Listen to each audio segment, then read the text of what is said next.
Hi, welcome to joint family சமையல். எல்லோரும் எப்படி இருக்கீங்க? நல்லா இருக்கீங்களா? இன்றைக்கி நம்ம வீடியோவில் வந்து மத்தி மீன் குழம்பு எப்படி செய்யலாம் தாங்க பார்க்க போகிறோம். அதுக்கு முன்னாடி நீங்கள் நம்ம சேனலை ஃபஸ்ட் டைம் பார்க்குறாந்தா சப்ஸ்கிரைப் பண்ணிக்கோங்க, பக்கத்தில் பெல் பட்டனையும் ப்ரெஸ் பண்ணிக்கோங்க. வாங்க வீடியோக்குள்ளே போகலாம். நாங்கள் வந்து 1.5 கிலோ மத்தி மீன் எடுத்திருக்கோம். இது வந்து குழம்பு அண்ட் ஃப்ரை ரெண்டுக்குமே தான்.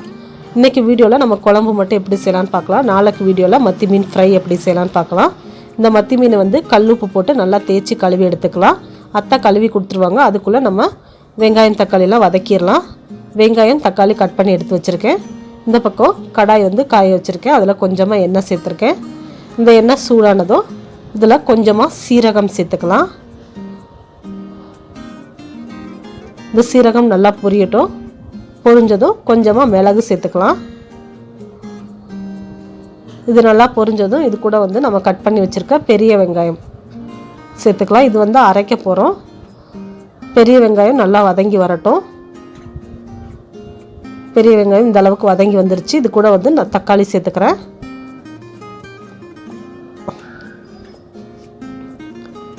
தக்காளியும் நல்லா வதக்கட்டும். தக்காளி இந்த அளவுக்கு வதங்கியிருக்கு. இன்னும் கொஞ்சம் நல்லா வதங்கணும். தேங்காய் வந்து ஒரு 1/2 மூடி தேங்காய் துருவி வச்சுருக்கேன். இது தனியாக இருக்கட்டும். தக்காளி வெங்காயம் இந்த அளவுக்கு நல்லா வதங்கியிருக்கு. இப்போ வந்து நம்ம ஸ்டவ் ஆஃப் பண்ணிவிட்டு நம்ம துருவி வச்சுருக்க தேங்காயை இது கூட சேர்த்து நல்லா மிக்ஸ் பண்ணி விட்டு ஆற விட்டுறலாம். இது ஆறினதுக்கப்புறம் நம்ம இதை அரைக்க போகிறோம். இது இப்படியே ஆறட்டும். இந்த பக்கம் வந்து சின்ன வெங்காயம், தக்காளி, பூண்டு எல்லாம் எடுத்து வச்சுருக்கேன். இந்த சட்டி வந்து காயட்டும். காஞ்சதும் இதில் வந்து நல்லெண்ணெய் சேர்த்துக்கலாம். மீன் குழம்புக்கு வந்து நல்லெண்ணெய் தான் நல்லா டேஸ்ட்டாக இருக்கும்.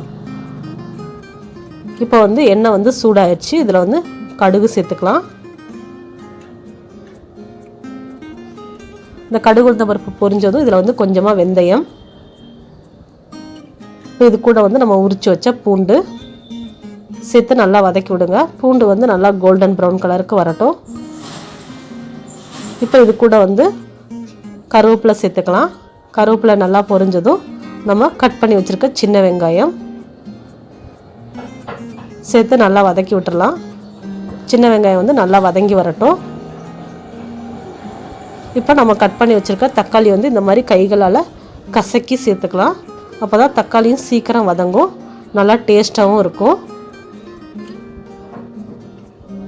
இப்போ தக்காளி சேர்த்து நல்லா வதங்கிருச்சு. இப்போ இது கூட மஞ்சள் தூள் சேர்த்துக்கலாம். தக்காளி நல்லா மசிய வதங்கினதுக்கப்புறம் தான் மஞ்சள் தூள் சேர்த்துக்கோங்க. இப்போ இதில் வந்து வீட்டில் அரைச்ச குழம்பு மிளகாய் தூள் காரத்துக்கு எவ்வளோ வேணுமோ அந்த அளவுக்கு சேர்த்துக்கலாம்.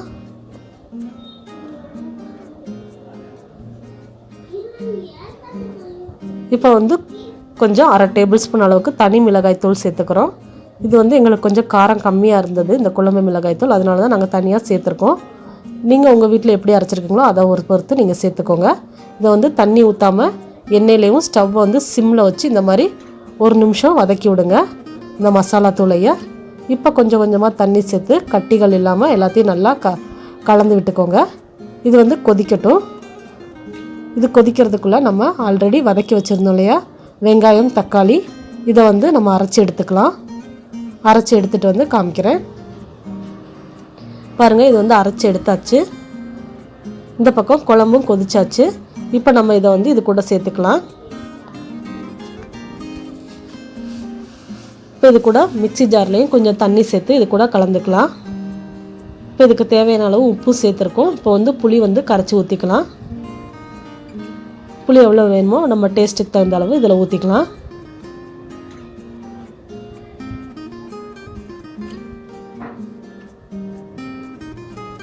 இப்போ இது எல்லாத்தையும் கலந்தாச்சு. உப்பு காரம் எல்லாம் இந்த ஸ்டேஜில் செக் பண்ணிக்கோங்க. இப்போ எங்களுக்கு கொஞ்சம் உப்பு பத்தலை, அதனால் கொஞ்சமாக உப்பு சேர்த்துக்கிறேன். சேர்த்து எல்லாத்தையும் நல்லா கலந்து விட்டுட்டு நம்ம வந்து இதை வந்து மூடி வச்சிடலாம். இது வந்து பச்சை வாசனை போகிற அளவுக்கு நல்லா கொதித்து வரட்டும். மீன் வந்து கழுவி ரெடியாக இருக்குது. இப்போ வந்து நம்ம குழம்புல சேர்க்க போகிறோம். பாருங்கள், பச்சை வாசனை போயிடுச்சு, குழம்பு நல்லா ரெடி ஆயிடுச்சு. இப்போ வந்து நம்ம வந்து மீனை வந்து இது கூட சேர்த்துக்கலாம்.